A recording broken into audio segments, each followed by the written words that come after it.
Los aplausos por la inauguración de mi hermana todavía resonaban cuando su voz los cortó en seco. Estás despedida. Seguridad te va a escoltar a la salida. Ni siquiera había levantado mi copa para el brindis. El salón se congeló. Sillas a medio girar, las luces temblando sobre el cristal.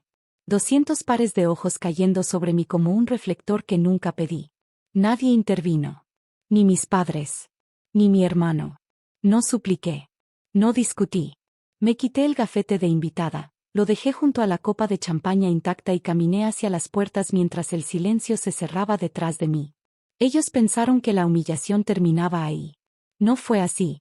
Apenas era el primer minuto de la cuenta regresiva. Tenía 19 años la primera vez que entendí cómo se movía el poder en mi familia, en silencio, con descuido, siempre a favor de alguien más. El almacén donde trabajábamos entonces estaba en North Kansas City, un rectángulo helado de concreto y estantes metálicos. Las luces fluorescentes zumbaban sobre nuestras cabezas, parpadeando lo suficiente como para lastimar los ojos. Mi padre estaba junto a una mesa plegable, extendiéndome un contrato que prometía un sueldo con el que ninguno de mis amigos podía ni soñar.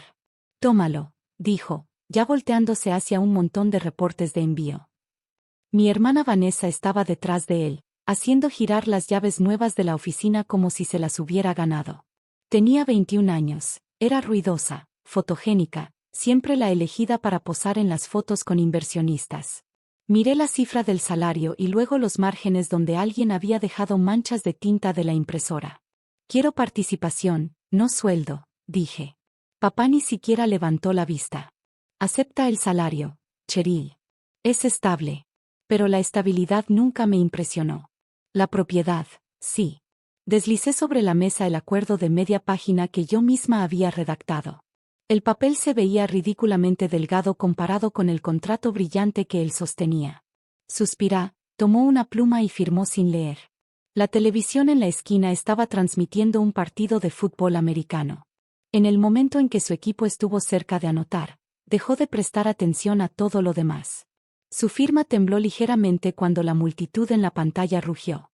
Vanessa se inclinó hacia mí, con la voz apenas lo suficientemente alta. Siempre haces todo más complicado. No dije nada. Guardé el papel en mi carpeta y, por primera vez, sentí cómo empezaba a formarse el contorno de mi propio camino silencioso. Un año después, el almacén estaba más lleno. Más trabajadores, más ruido, más envíos. Cuando papá repartió los bonos, Vanessa recibió el suyo en un sobre lo bastante grueso como para sonar al dejarlo sobre la mesa. El mío era una sola hoja. Participación, entonces, le recordé. Apenas parpadeó antes de firmar otra pequeña transferencia. Nuestro hermano menor, Aiden, ya se había unido para entonces, tropezando con las tareas con la seguridad de quien sabe que un título lo espera sin importar su desempeño. Cuando perdió los reportes de inventario de toda una semana, papá volteó hacia mí. Arréglalo. Cuando Vanessa olvidó una llamada con un cliente, mamá suspiró y dijo que estaba bajo mucha presión.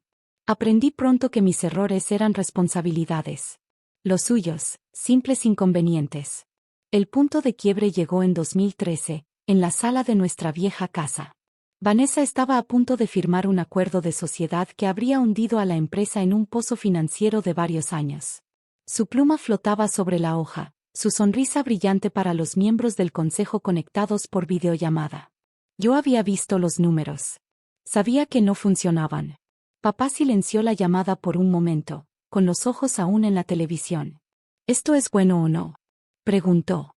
En lugar de discutir, deslicé un solo párrafo en la parte trasera de la carpeta, una enmienda en la que había trabajado durante semanas. Una cláusula de protección, el antecedente de lo que después sería la sección 14C. Firma esto también, dije. No lo leyó. Nunca lo hacía. Su equipo acababa de anotar otra vez. La pluma tocó el papel durante la repetición. Vanessa me miró, la irritación tensándole la mandíbula. ¿Por qué siempre tienes que meterte? Siempre. Esa palabra se me quedó clavada. Como si yo fuera una obligación que alguien tenía que tolerar, no la persona que en silencio sostenía el techo. Con los años, reuní más pistas. Mamá elogiando a Vanessa por ideas que yo había redactado. Aiden recibiendo felicitaciones por tratos que yo había negociado.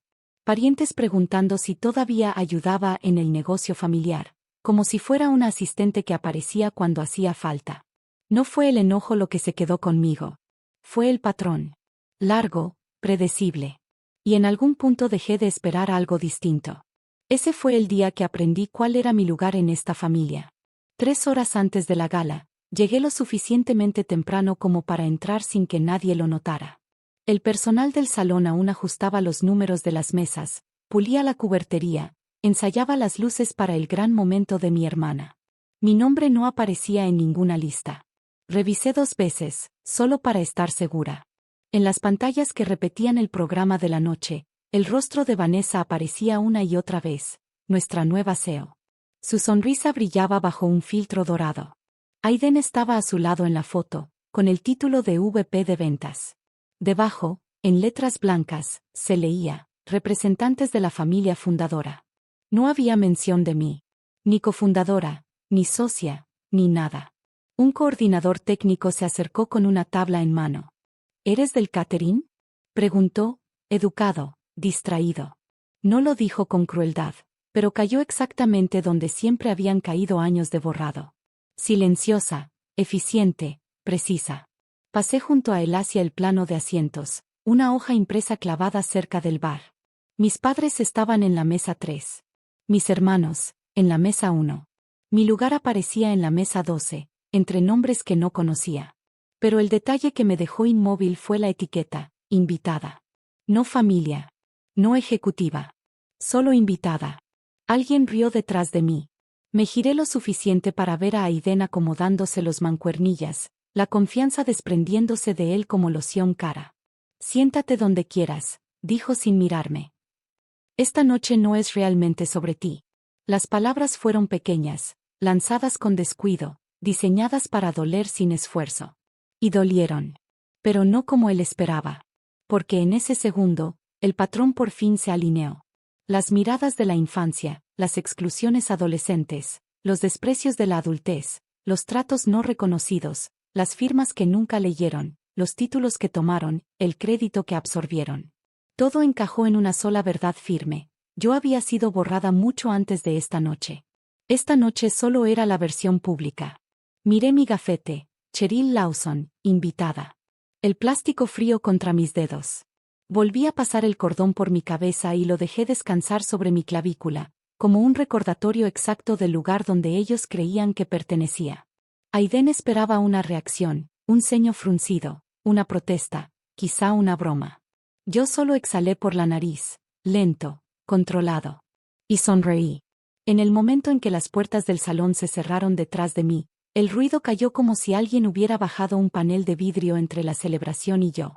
Afuera, el aire de Kansas City traía las primeras señales de lluvia, fresco, metálico, constante. No miré atrás. El eco de los aplausos, el brillo de los candelabros, la imagen de mi hermana alzando su copa de champaña se disolvieron mientras mis tacones golpeaban el pavimento con un ritmo limpio y continuo. Llegué a mi camioneta, la Tahoe negra esperando bajo las luces del pórtico. El motor encendió con un zumbido suave, mucho más estable que el pulso en mi cuello. Por un momento me quedé inmóvil, manos sobre el volante, dejando que el silencio se asentara. No era dolor. No era enojo. Era claridad, nítida y decisiva. 3 horas. Eso era todo lo que necesitaba. El camino a casa atravesó largos tramos de autopista, parches de asfalto mojado reflejando las luces como vidrio fracturado. Dejé el radio apagado. No había nada que necesitara escuchar excepto el clic suave de la direccional marcando cada decisión. Cuando entré al garaje, el sensor de movimiento se encendió, lanzando un cono de luz blanca sobre el banco de trabajo y la laptop que había dejado cargando desde el amanecer. No entré a la casa. No me cambié de ropa. No me senté. Coloqué la laptop sobre el cofre del coche y la abrí con la misma calma con la que había dejado mi gafete junto a la champaña. La pantalla despertó al instante. Mi rostro desbloqueó cada carpeta. Todo estaba exactamente donde debía estar, preparado mucho antes de que imaginaran que podrían temerme o, más precisamente, temer al sistema que habían ignorado. Abrí una carpeta llamada Continuidad. Dentro había documentos que abarcaban 16 años, transferencias de propiedad, acuerdos, correos archivados, notas de juntas del consejo. Contratos que nadie más atendió. Firmas estampadas sin leer durante cortes comerciales. Un mapa de consecuencias creado no por venganza, sino por costumbre. Por necesidad. Por el simple hecho de que alguien tenía que proteger los cimientos mientras ellos perseguían el reflector. Inicié la secuencia, escribí, adjunté, archivé, envié. El primer envío cifrado fue para todos los miembros del consejo, incluida la señora Coley y el señor Rivera, que siempre prestaban atención cuando los números no cuadraban. Luego el señor Bittman, el presidente, que leía más rápido que nadie que yo hubiera conocido. Y finalmente el señor Grant, el abogado, que nunca subestimaba un documento silencioso. Después abrí la solicitud de mensajería. Los paquetes con los últimos registros, sellados esa misma mañana, solo necesitaban un clic para activar la recolección. 14 minutos. Ese era su margen de llegada. Observé cómo iniciaba la cuenta regresiva, un círculo azul cerrándose en la pantalla. Actualicé el portal de votación, el mismo que había construido años atrás mientras depuraba el software de recuperación ante desastres de la empresa. Interfaz limpia, colores mínimos, sin posibilidad de manipulación.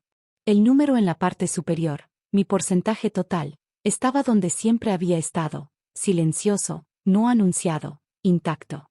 La segunda hora pasó sin ceremonia.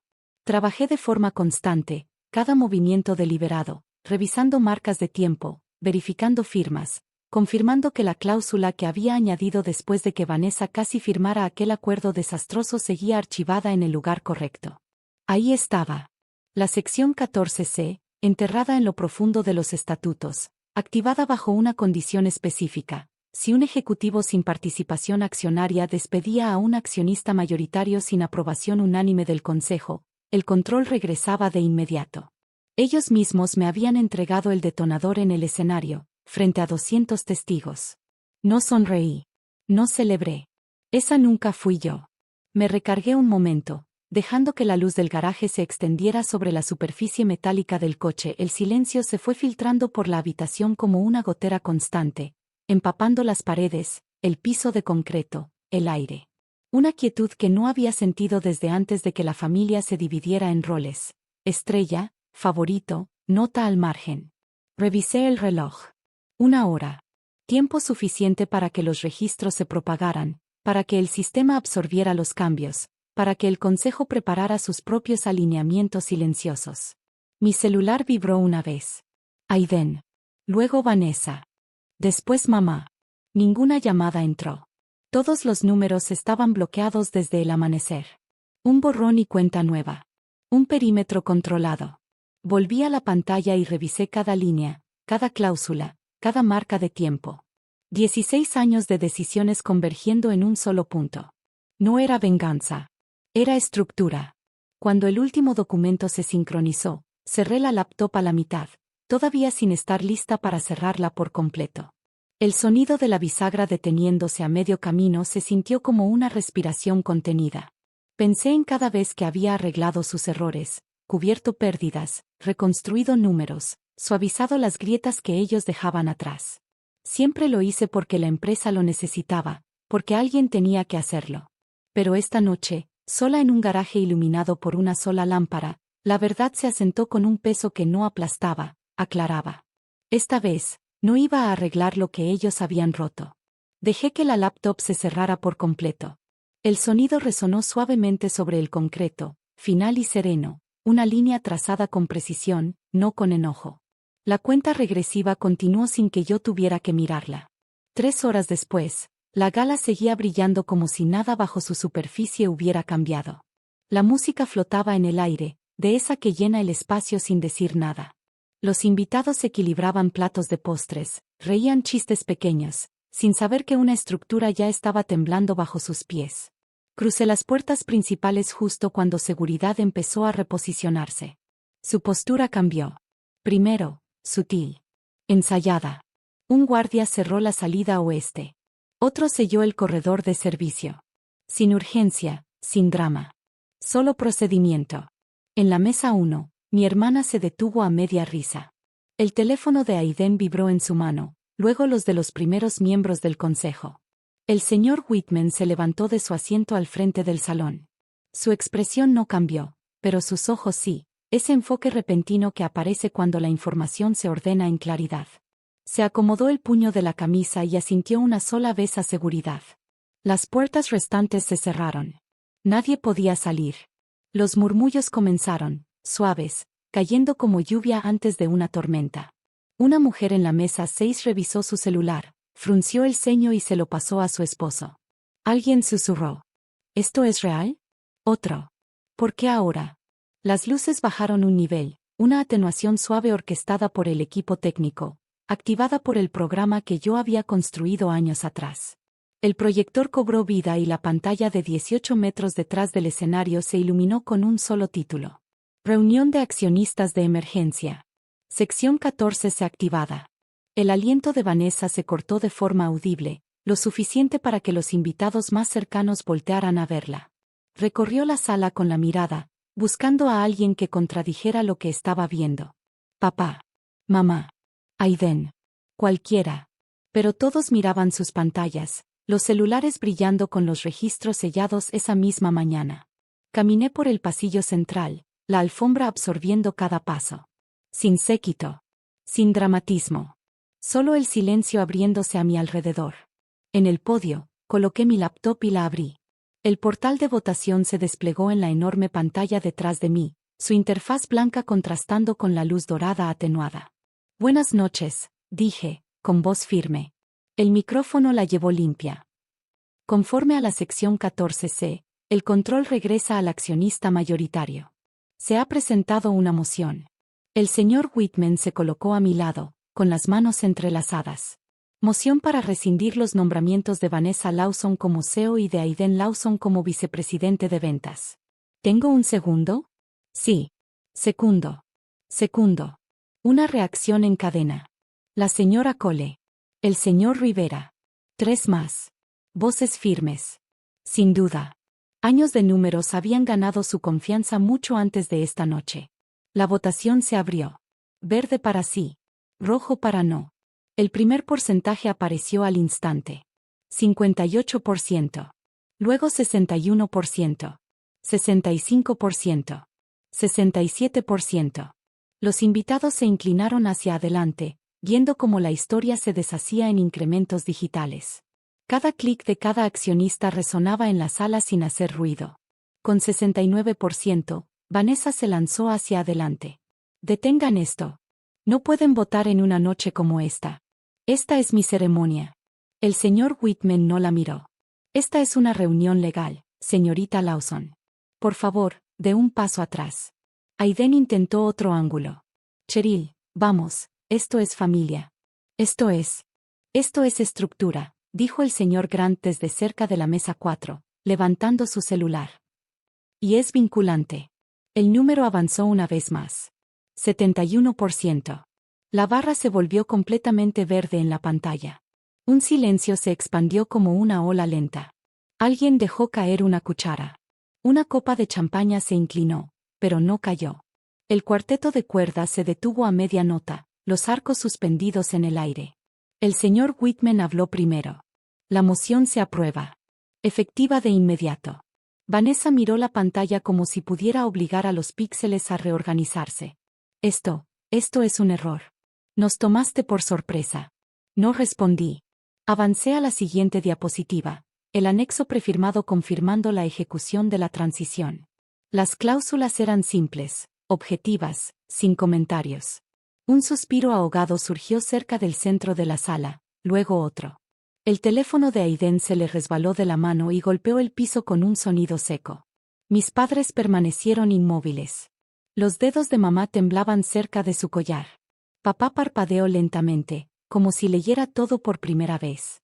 No los documentos, sino las consecuencias de cada firma que había puesto sin mirar. El proyector zumbaba, firme y constante. La pantalla no cambió. No hacía falta. La reversión estaba completa. 4 meses después, el edificio se sentía diferente incluso antes de entrar. No más ruidoso, no más activo, solo alineado. La estabilidad que tiene una estructura cuando nadie la está jalando para llamar la atención.